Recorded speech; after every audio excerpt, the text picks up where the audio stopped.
Tonight, you will probably lie awake for a while. You will stare at the ceiling, check your phone, flip onto your side, and wonder what is wrong with you. You will tell yourself that you should be asleep by now, that tomorrow will be ruined, that everyone else seems to do this effortlessly. But here is the thing. The way you think about sleeplessness, the shame, the frustration, the quiet panic, none of that is ancient. All of that is new. And the real story of what happened when your ancestors couldn't sleep is far stranger than you've been told. For almost all of human history, sleep did not look anything like what you do now. You were not supposed to fall unconscious the moment your head hit a pillow and stay that way for 8 unbroken hours. That model, the one your doctor asks about, the one that fills you with dread when it doesn't happen, was invented, not by biology, by industry. Historian Roger Ekirch spent over 20 years researching sleep records from the medieval period.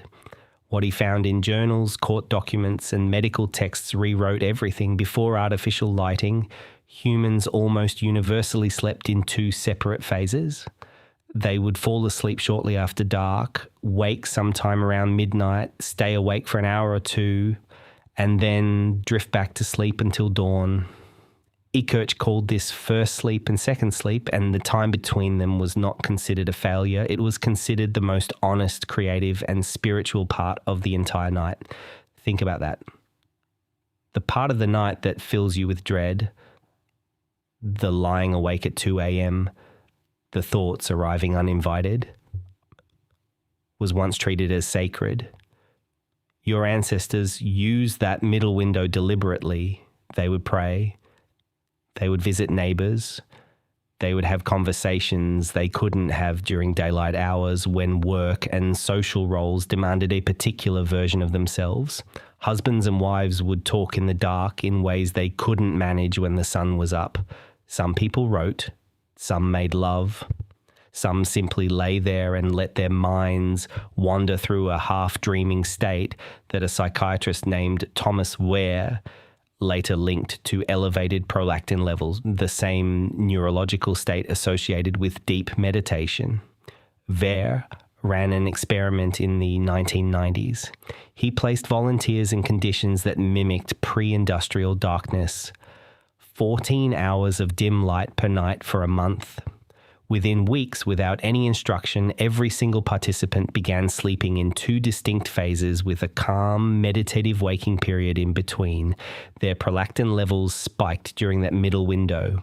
They described the experience not as insomnia, but as unusually peaceful. Their bodies, when given the right conditions, defaulted to a pattern that had been running in the human nervous system for tens of thousands of years. You didn't lose the ability to sleep well. The world changed the conditions. Now go back further, much further, back before houses, before villages, before the concept of nighttime as something to be endured inside 4 walls. Sleep researcher Jerome Siegel spent years studying the Hadza of Tanzania, the San of Botswana, and the Simoni of Bolivia, 3 hunter-gatherer groups whose lives have remained largely consistent with those of prehistoric humans. What he found dismantled another story you've been told. He found that these groups averaged only 6 to 7 hours of sleep per night. Not 8, not 9, 6 to 7, and they didn't go to sleep at sundown. They stayed awake for several hours after dark, sitting around fires, talking, maintaining social bonds, telling stories. Then they woke naturally before dawn. There was no fixed bedtime, no alarm, no rigid schedule. Sleep was fluid. It responded to temperature, season, and social context rather than a number on a clock. And critically, none of them reported insomnia as a problem. Siegel's team found no word in the Hadza language that directly translates to the English concept of insomnia. The condition as you experience it, the anxiety about not sleeping, the anticipatory dread before bed, the catastrophizing in the dark, appears to be almost entirely a modern construction. Your brain is not broken. It is running on ancient hardware in a world it was never designed for. Think about the fire. This is something evolutionary psychologists Matthew Flinders Petrie and David Sampson have written about extensively. For hundreds of thousands of years, fire was the anchor point of the night. Fire provided warmth, yes. It kept predators away, yes. But it also did something to the brain that we tend to overlook entirely. It flickered, it was unpredictable, it made shadows move and sounds shift, and your ancient nervous system, the one still running inside you right now, was designed to monitor that fire throughout the night.